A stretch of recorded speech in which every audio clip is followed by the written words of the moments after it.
sure how long you've been here. Since 2017. Since 2017? Yep. Okay. So you've been around a while. And I'm so glad your parents joined us today. Yep. Yay. So I invited Sara Jane to come and do this with me. I had also invited her to give her testimony. That was back in 2022 or 3. Yeah, 2023, I think. Yeah. Something like that. And I know that piqued everybody's interest in what Sara Jane is up to, and she's had some updates since then. And so I was really looking for a way to let you all know the exciting work that she's doing, which amazes me, and thought it would be a great opportunity for us to have a conversation in front of all of you about that work. And you may know from anyone who happened to be there at that first conversation, or if you've been following her social media or talking with her at all about her work in the last years, you know that music is really important to Sara Jane. Yeah. And that she creates music videos for children with really serious illnesses, and has done some incredible work through her organization, Here's Hope Project. And so we're just going to talk about music, healing, connection, and the ways God works through us. Sara Jane, in particular, has been working really closely with a family whose story centers around a girl named Demi and her father, Dan. So you're going to be hearing those names from her. And she's been exploring a lot what it means for healing to ripple outward, not just physically, but emotionally and spiritually. And we collaboratively chose this scripture from Ephesians for today, which reminds us, now to God, who by the power at work within us is able to accomplish abundantly far more than all we can ask or imagine. And from these years that I've known Sara Jane, I know she is always giving God the glory, saying this is all God's work, and God is why I'm doing this and how I'm empowered to do this. So we're going to explore some of these things. What does it mean to become part of someone else's healing? What does it mean to carry hope for one another? What does it mean for all of us? And how might stories, songs, and shared humanity become part of the way that resurrection continues to unfold in the world. So I'm going to turn it over to you, Sara Jane. Tell us a bit how you came to know Danny and Demi. Yeah, well, Danny approached me a few years ago wanting to create a music video for Demi to share her story. And to put that out there, they were also hoping to get Taylor Swift's attention, who was Demi's kind of, seems like we have Taylor Swift fans in here. I hear she's kind of a big deal. A little bit. Yeah, just a little. But she was a very big deal to Demi, really was important to her rehabilitation and recovery. Music was pretty much a lifeline for her. And that's something I really connected with, it was a lifeline for her, for Danny as well, and also for me. And Demi, just to give you a little bit of background, she was born with severe heart defects. She was only given two days to live, and had 2 open heart surgeries by the time she was 9 months old. Fast forward to 2023, she had to have a 30-hour life-saving surgery at Stanford Children's Hospital. She ended up on life support for 3 months, in the ICU for 6 months. She had nearly over 1,000 blood transfusions. She coded 5 times, so literally died and came back to life. And she had 11 open heart surgeries while she was there, bringing her up to 13. And she was 12 years old when she went there. She turned 13. So if you think about a 13-year-old girl that's going through this, the trauma, but she's at the age where she knows that she could die. How does a girl like that find the strength and the hope to keep going? And she's very rooted in her faith, so that was a big thing. And Also music. She found the strength and the hope that she needed to keep fighting through Taylor Swift and through music. And then, fast forward a year, I decided to go on this film journey, which is my dream. I learned more about Danny. And I've been working with families for over 10 years, since 2015. And 99% of the families that I work with, the families that I speak with, are the mothers. So to get a father's perspective, I'm always thrilled to hear from the fathers. They're underrepresented. And if we just think, what Danny went through this time, obviously trauma, PTSD, depression, debilitating anxiety. And what I really admire about him is his vulnerability and the openness to talk about his mental health. I think that his story could really save lives and change lives if we think about just the mental health stigma that men face. So it's a story that not only reaches or can change the CHD community, the chronic illness, the special needs community, it really ripples outward to kind of all of us. You said that music became a lifeline. Can you say more about that? Yes. So this is where God really comes in. And this is another connection I have with Danny, because God also met me in a song, and I became a believer through music. And for Danny, so like I said, what he's going through, trauma, all of this, seeing his daughter on life support. A lot of people don't make it off life support. And she was on it for 3 months. The longer you're on ECMO, the harder it is to get off. And there's a day where she flatlined. Danny experienced no darker time than that moment. Completely broken. He went out on a balcony near her hospital room, just pouring his heart out to God in tears. I mean, just completely broken, had nothing left.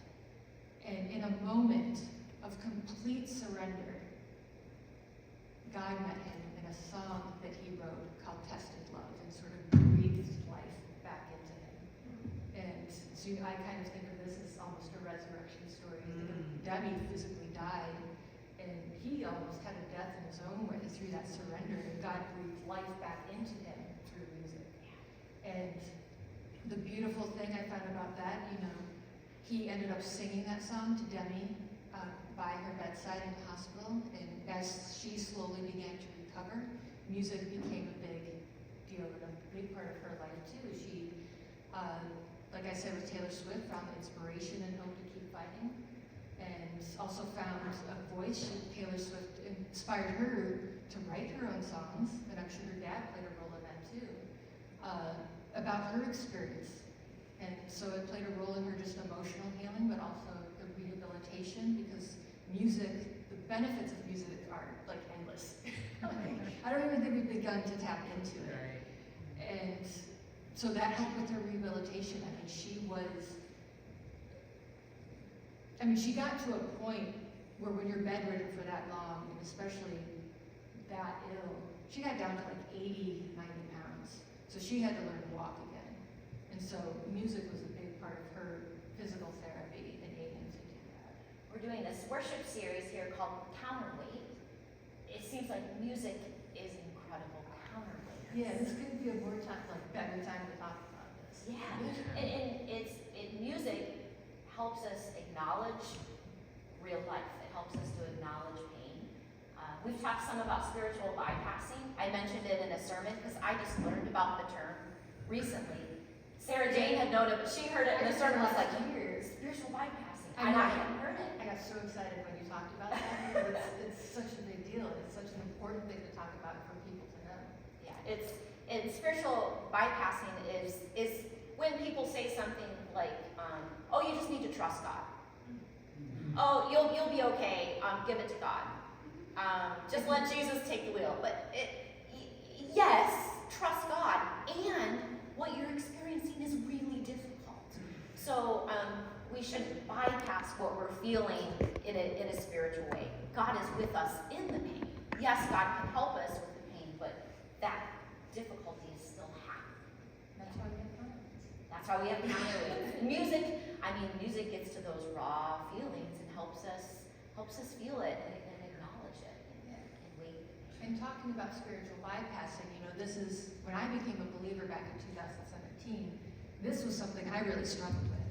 I heard, like, if you had, I'd go on, like, YouTube and listen to testimonies about how someone was cured, their anxiety was cured by just their faith alone. And I'd always think, like, what's wrong with me? Do I not believe enough? Do I not have enough faith? And I think what that really leads to is kind of repression and you holding back your emotions and everything, which really creates a blockage and prevents the healing from taking place. What I love about these families and what they have to show is that when you have faith, it can coexist with the pain and is what provides the hope. And I think with faith, it, you know, it gives you the courage to face things, the strength to get through it, and just the hope and knowing that God uses everything. And I think, you know, that's when you have faith and you're in just excruciating like pain and depression. And I've been in these places. I mean, I've struggled with suicidal thoughts and things. So when you're in that lonely place and you don't have God, or you feel like He's not there, you feel like you have absolutely nothing left. But with faith, it creates this little space, a little bit of light, just a sliver, that mustard seed of faith that we talked about, right? That's all we need, because that's something that God can break through and fill us with. And that with that little bit of space is where the healing can take place, where the transformation can take place, where the coexistence of pain, faith, beauty, gratitude, all of that takes forms and transforms us. Yes. Yep. Yep. So it sounds like this experience has changed the way you think about God's presence and suffering. Oh yeah, these families are great reminders, because I still have, it was really ingrained with me, with this spiritual bypassing. And so there's moments still today where I can have moments where I struggle, but these families are constant reminders of that coexistence and the beauty that can really come from it. If you think about what they go through, you see who they are and who they became. They're the ones that kept me alive to begin with. That's the hope in what I saw with them. And with creating these music videos, I was able to feel all of my pain and through them and see reflections of myself. But I saw the hope.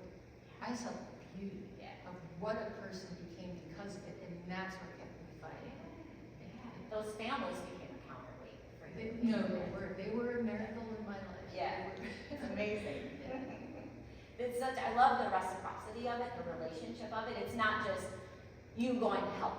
It's you being in relationship with. It's beautiful. Yeah. So you are working on a documentary. It's a documentary music video fusion. Tell us more about it. Yeah, so I'm working on a 20-minute documentary music video fusion. And I'm still in pre-production, so I still need funds. I'm still looking for that.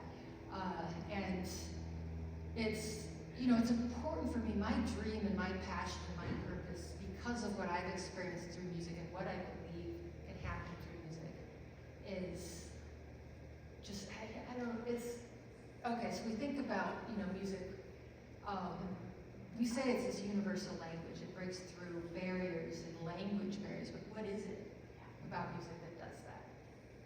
And from my experience and what I've come to learn and feel is it's a language of emotion. And it's straight for our soul, straight for our heart, to our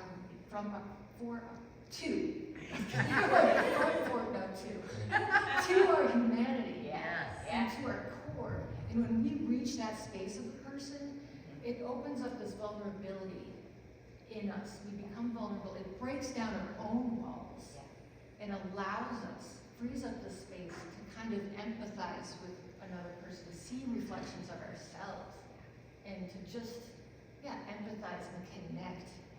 My passion, purpose in life is just like human connection. I've spent my whole life like feeling a little disconnected from the world and all of this, and I found more connection through music than I've ever felt in my entire life. Well, because in music goes farther than words can go. We don't always have words accessible, right? Yeah, I mean, this all began because I have autism too, and I had to really, I had a complete breakdown.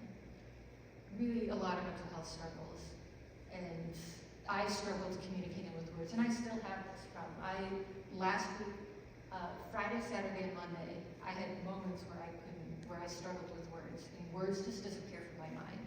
But with music, it gave me a voice. Connection I feel with Demi, music gave her a voice. She started writing songs. I started creating music videos when I didn't have words. And so yeah, it's really, and so yeah, Danny's film, you know, what I'm creating, it touches on stuff that we're kind of touching on today with the spiritual, you know, God's presence in suffering, how God met him through a song, just the power of music, and, you know, Demi being a miracle because there was no explanation as to how she survived, no medical explanation. And what I find beautiful about this is, you know, God gives us these big miracles in life with cures and things like that, and Demi is one. But with Danny, I feel he became a miracle because of what God did within him and because of what he can now pour out and give other people. Say more about what happened with this song. With Tested Love. With Tested Love in the hospital. Okay. So this is, oh my gosh, this is one of my favorite parts. Isn't she amazing? Yes. Oh my gosh, I love everything about Danny's story. There's so many different layers and stuff, and I love all the connections.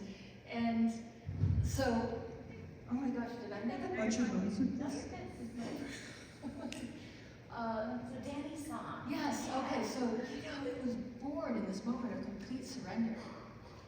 And it grew, it evolved. It helped, you know, went to Demi. It affected the music therapist and his faith. They recorded the song in her hospital room, and then they streamed it to all of the parents and the kids in the hospital. Oh. He was a miracle in that moment to someone else because of his experience. And I've even spoken with one parent so far about, you know, what was it like to hear that song when it was streamed? It's really touching because she feels seen and heard. And I think all of the parents, and you know, if you think all the parents and patients in the hospital room, there's kids dying. And he was likely a lifeline and a miracle to someone in that moment that they needed hope and connection. And with the documentary, that song will get recorded in the studio. We're going to professionally. So then it will get to the whole world. It will. Yeah. Yeah. Because right now it's more just what they had, the recording device that they had at the time, but not Yeah. something that's widely available. And that's something I'm really excited. One of the most exciting things I'm excited to film Yeah. is because I think about the evolution of the song again, and for Danny and Demi to be in the recording studio and to have just this moment of reflection and to think of where that song was born and where it is now, and then to ripple it outward. Yeah, absolutely. You've talked about becoming the miracle that someone else needs. What do you mean by that?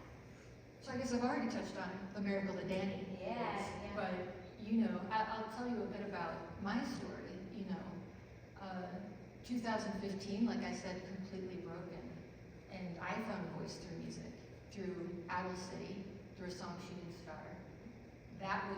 He was a miracle to me in a moment that I needed hope to keep on moving. Come in these families, I get inspired to use that voice through music to connect with them. They were a miracle in my life because of the connection and the hope and all of that they gave to me. Fast forward to 2017, I need another miracle. Right. I'm thinking, I'm back to, you know, really depression, and I'm an alcoholic, and I'm thinking of suicide again. I don't know how. I thought that I could just live through these families and music videos. I don't know if you guys have seen the movie The Net with Sandra Bullock. It's kind of an old movie. I don't think it's, but you know, she essentially had everything delivered to her room. She never left her house, and I was like, I could do that. Right. Everything delivered. I don't have to be in the world. I can live through these families because of the connection I felt. But we're not built like that as humans. We need human connection. so I went out, you know, inspired by his family, so they were a miracle in this moment for me again, like they were at the beginning. Because I saw what faith did in their lives, you know, I always thought, like, how does a family like this, how do they have faith? How do they believe in a God that allows these things to happen? And so I was inspired to find God. And so I went searching for God. And then, coincidence or God incidence, that same musician that gave me a voice, it was through his music that God reached me. God spoke through him to get to me, and I became a believer. Another miracle. And so, I think, I mean, just think about how, if someone, well, I guess with, you know, becoming a miracle, I really want that people to know that about the miracle you can be, how powerful you are, the love you have inside of you. And, like, I think, so there's this quote by Maya Angelou that I absolutely love. My favorite quote preferred is, you know, in the end, people, you know, they don't remember what you do, they remember how they make you feel. There's so much truth in that. There's, you know, what we do is important, but it's who we are. It's our being in those moments. Who we are and the presence we give off, that energy that spills into someone else. That emotion that gets poured into them, help fills their cup, and that's what ripples outward. What we do is important, but how we make someone feel, that's what ripples outward, builds them up, helps transform them, is the work of God working through us to get to that. And I think about just love, and I think about God, and I think about God is love. I think about Jesus, I think he is God in human form. He is love. Look at what he showed us. Look at who he was. Love heals. Jesus, the most beautiful thing about Jesus is he shows us, because he was human, what we have inside of us. At our core is that love. And so we know, because of he was human, we know who we are. We know what we're capable of. We know what's inside of us. We know that God can work through us and get to anyone else. And so, Yeah, what was that verse again? Now to God, who by the power at work within us is able to accomplish abundantly far more than all we can ask or imagine. It's more than we can even imagine. it is. And I think one thing I also want to say, because I've felt this too, and I've learned this from parents, you know, have you ever heard, you know, God never gives us too much, more than we can handle?